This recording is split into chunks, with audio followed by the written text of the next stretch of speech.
Olá, queridas famílias e irmãos em Cristo Jesus, da Igreja Presbiteriana de Dourados e suas congregações. Nessa semana iniciamos nossas devocionais diárias, que serão enviadas a cada um dos irmãos por meio de vídeos. Vídeos esses que fazem parte das celebrações dos 69 anos de organização da Igreja Presbiteriana de Dourados. Portanto, meus irmãos, neste dia, gostaria de meditar com cada um de vocês no texto de Lucas, capítulo 22, versículos 31 a 34. O texto diz assim: Simão, Simão, eis que Satanás vos reclamou para vos peneirar como trigo. Eu, porém, roguei por ti, para que a tua fé não desfaleça. Tu, pois, quando te converteres, fortalece os teus irmãos. Ele, porém, respondeu: Senhor, estou pronto a ir contigo, tanto para a prisão como para a morte. Mas Jesus lhes disse: Afirmo-te, Pedro, que hoje 3 vezes negarás que me conheces, antes que o galo cante. Neste texto, meus irmãos, nós temos 3 ensinamentos que eu gostaria de compartilhar. O primeiro deles é um alerta de que Satanás está tentando peneirar a igreja. Este texto aponta muito bem para a fragilidade da natureza humana. Enquanto Simão estava dizendo: Senhor, eu irei aonde o Senhor for, seja para a prisão, seja para a morte. Mas Jesus, conhecendo a condição de Pedro, conhecendo a condição da natureza humana, diz: Pedro, você me negarás 3 vezes. Você negarás que me conhece antes que o galo cante. Portanto, Jesus conhece a natureza humana e isso nos mostra um alerta para nós sobre a condição de nós pensarmos que estamos em pé, quando muitas vezes nós somos frágeis e inconstantes.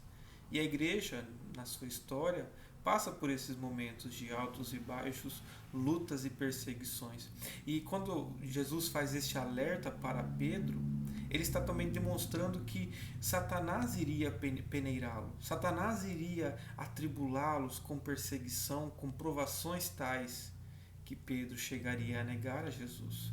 Portanto, serve de alerta para todos nós, irmãos. Satanás está em derredor, está ao redor do mundo, procurando ocasiões de tentar os crentes, procurando ocasiões de fazer a igreja perecer. Então serve de alerta, nós reconhecendo a nossa natureza, reconhecendo que Satanás está agindo no mundo, precisamos nós ficar alertas. Tem uma igreja que Cristo escreveu uma carta, a igreja de Pérgamo, que Jesus diz assim: não temas o que hás de sofrer. O diabo está para colocar alguns de vós na prisão, para que sejais provados e passareis por uma provação de 10 dias. Ser fiel até a morte, e eu te darei a coroa da vida. Portanto, Jesus alertou aquela igreja, alerta a nós de que Satanás está para pôr em prova muitos de nós. E quem sabe esses dias de isolamento sejam provações para muitos, seja a escassez, sejam a distância social, tantas coisas, sofrimentos e provações que provam a nossa fé. Mas Jesus não dá apenas um alerta, ele confere, juntamente com o alerta, uma certeza. A certeza de que ele, Cristo, pessoalmente cuida da sua igreja. Então, quando ele diz no versículo 32, roguei por ti para que a tua fé não desfaleça. Cristo diz que Satanás iria peneirar a Pedro, iria tentá-los, iria prová-los naquele momento, mas Cristo dá a certeza: eu roguei por ti. Cristo roga por nós. O autor aos Hebreus diz que ele vive para interceder por nós em sua oração eficaz por meio do sangue santo de Cristo Jesus. Ele roga ao Pai por nós, ele intercede, ele vive para fazer intercessão por nós. Portanto, contamos com a certeza do Cristo glorificado, rogando, intercedendo e cuidando de nós. Mas ele não apenas roga, ele garante que a nossa fé não vai esmorecer, que a nossa fé não vai ceder. O texto de Efésios 6,16, o texto de Paulo diz assim: embaraçando sempre o escudo da fé, com o qual podereis apagar todos os dardos inflamados do maligno. Cristo nos deu o escudo da fé, fé esta que é um dom dele, um dom imerecido para cada um dos crentes, para que por meio dela, a confiança em Deus, nós possamos resistir a todo tipo de interferência de Satanás e suas hostes na igreja e em nossa vida pessoal. O próprio apóstolo João diz: pois todo que é nascido de Deus vence o mundo, e esta é a vitória que vence o mundo, a nossa fé.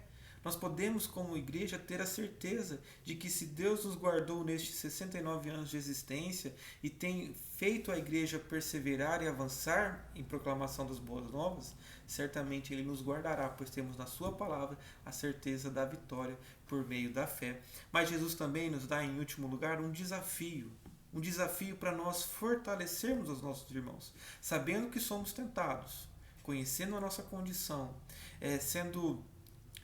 tendo a certeza de que Cristo cuida de nós, de que Ele ora e intercede pelos seus filhos, nós somos desafiados a fortificar, a fortalecer os nossos irmãos. É isso que Cristo disse a Pedro: tu, pois, fortalece os teus irmãos, fortifica-os, ensina-os os perigos da arrogância, do orgulho, de achar que nós podemos tudo, de que o homem é capaz de ficar em pé sozinho.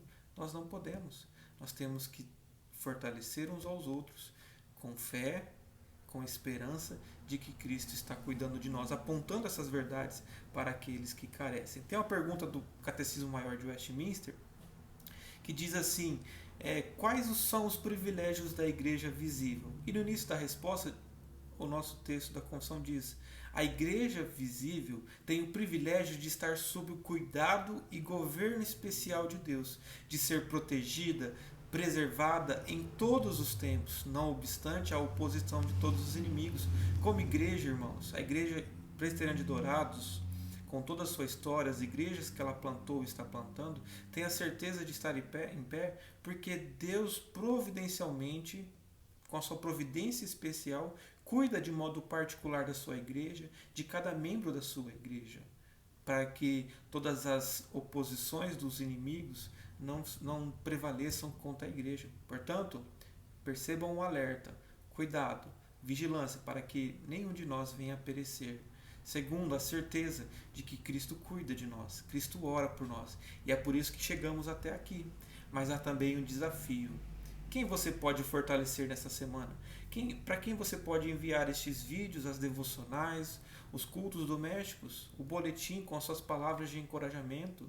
Para quem você pode ligar nesta semana, orar com o irmão, ler a palavra de Deus, fortalecê-los?